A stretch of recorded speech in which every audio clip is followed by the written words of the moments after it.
Hello learners, welcome to session 2 of unit 3 in the course Assessment in Mathematics Education. In the previous session, we looked into what assessment for learning, assessment of learning, and as learning is, and then teachers' role in each category. In this session, we are looking at internal and external assessment. I am Mukaila Dasmani, your course instructor. By the end of this session, you should be able to distinguish between internal and external forms of assessment and also state the advantages and disadvantages of each of them. Great. What is internal assessment?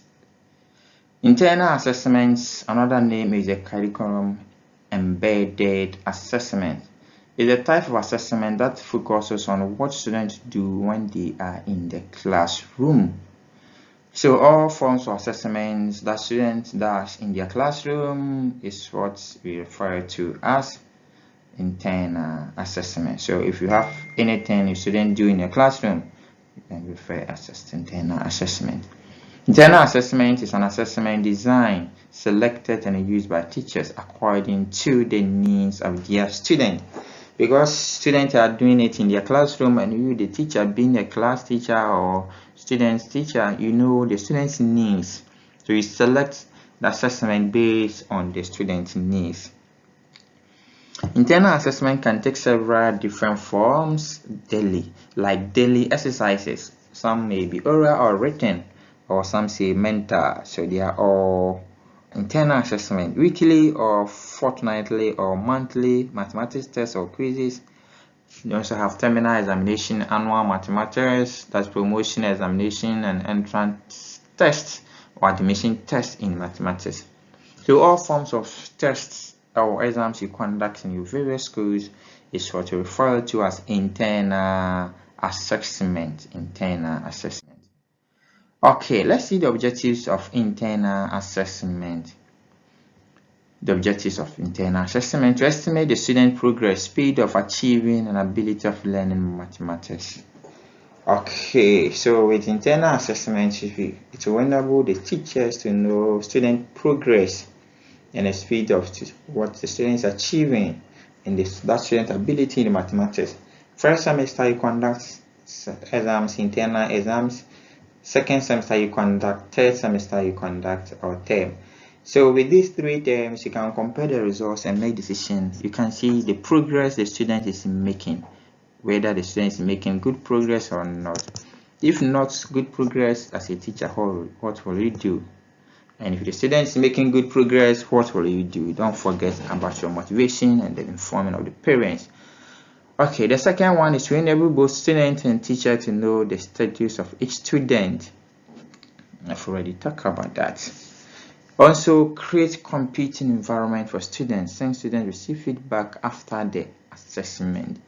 And here it's very, very important. It's create competing environment for the student.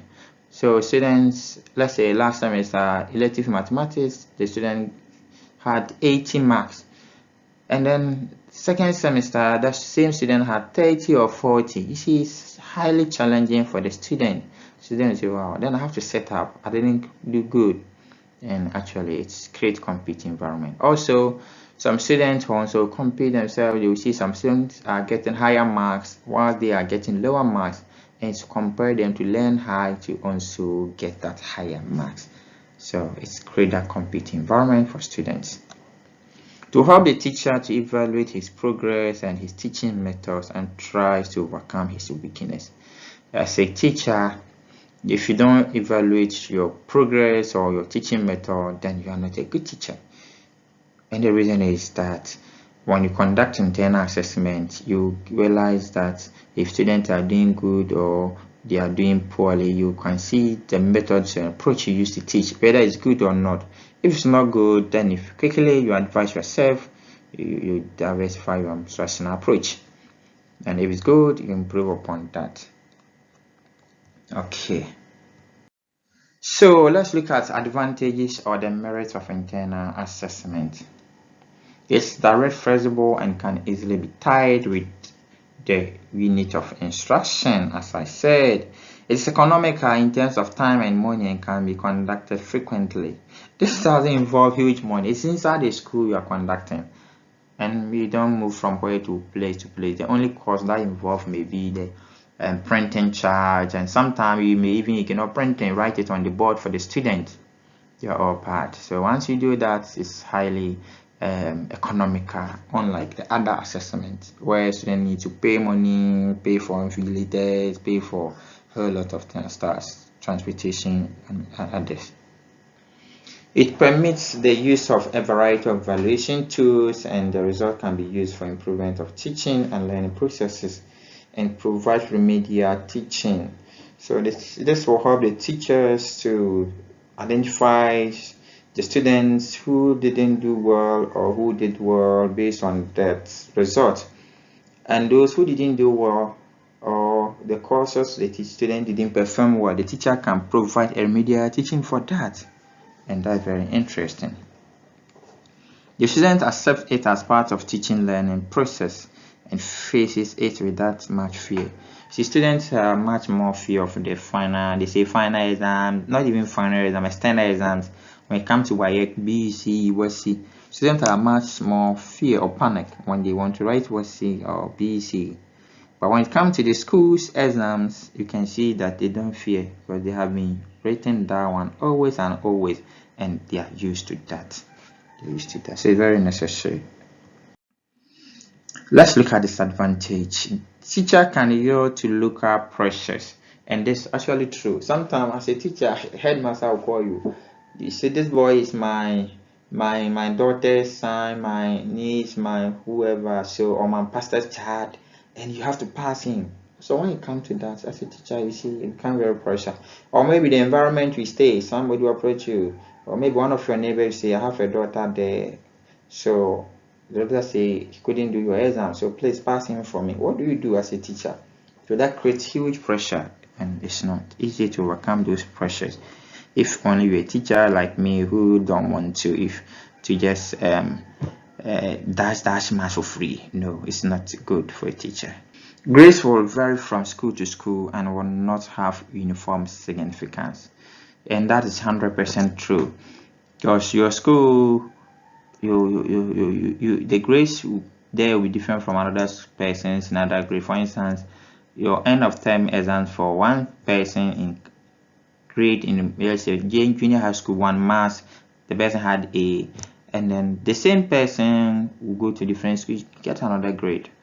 So it's not actually uniform. Okay, and then students and their parents have lesser faith in internal evaluation. The students' parents, they don't believe in that, but some teachers actually don't even mark because of I don't know whether I should say laziness or tiredness, or maybe too much work occupy or other things. Some teachers don't even mark. What they do is that they just write some marks for the student, so it's not reliable. The parents don't have faith in that. Teachers have freedom of evaluating their own students, may tend to be lax in covering the prescribed syllabus, because the teachers know that they are evaluating students. There's no external exams. So what they do is that if they have to teach 4 topics in one semester or one term, they might start to teach 2 topics, so that the questions will be based on only those 2 topics, and there will be hole in that syllabus the student cannot complete. But once there's external exam, the teacher will say, okay, I have to teach everything, else my student will not pass. Let's see what is the external assessment. I've already mentioned the next one. It's organized and conducted through standardized tests, observation, and other techniques by an external agency other than the school. So here it's not the school who is conducting. WAEC exams is not conducted by a particular school. It's being conducted by external body. So external assessments are designed, selected, and controlled by another person or group. Example is the external examination bodies like WASSCE and CODE, College of Distance Education, UCC. The tutors or the lecturers who teach the courses are not the one conducting the exams. The UCC have their own, conduct their own exams and bring exams to the various centers for it to be written. And similarly, like WESI, not the secondary schools that are conducting the exams. The WAEC does that, and then they send the questions for them to write. Okay, let's see the processes of conducting external examination. So here I'll give to you, or I'll leave for you to go and read through. These are the processes, and then it's also in your course material. Make sure you go through. Very simple, and then you are there. Okay. All right. So objectives of external assessment. One is to offer a mathematics degree or certificate. Once you have external assessment, there is the need for a certificate or degree. Once you write WESI exams, you get a certificate or you get certificates. Similarly, when you finish UCC code exams, you also get a degree. So that is actually advantage of external exams. To compare student mathematics ability and to select intelligent mathematics students. If they want to select maybe 2 people to represent Ghana in national maths and science, what do? They conduct national maths and science quizzes, and that's external. It doesn't organized by the various schools. It's different body. So the organizer, then they will select maybe the best intelligent student in Ghana to represent Ghana across Africa and that matter the world. So it's very necessary. For selection for higher education, so tertiary colleges, polytechnics, and various universities use external assessment for selection. UCC, based on WESI results, you make selection of the various the students into the various degree programs, like any other colleges or universities in Ghana here. To evaluate the progress of an institution, so if your institution is not performing well, they will get to know, and if your institution is performing well, they will get to know based on external assessment. Okay. So to compete and get employment, example is the NTC exam, National Teaching Council. They say when you finish university, you have to also write that exams. And once you write that exam and you pass, you qualify to be employed as a teacher in GS. So that is actually important of the external examination job opportunity. Okay, teachers to evaluate teachers' performance. I've talked about that. All right, let's look at disadvantages of external assessment. The use of unfair means in the examination hall can weaken external assessment. What do we see when WAEC is conducting an exam? You see all forms of examination malpractices. To extend that, some schools try to help their student out, and WAEC has been cutting them and then punishing them and then a whole lot. So examination malpractices can also weaken external examination.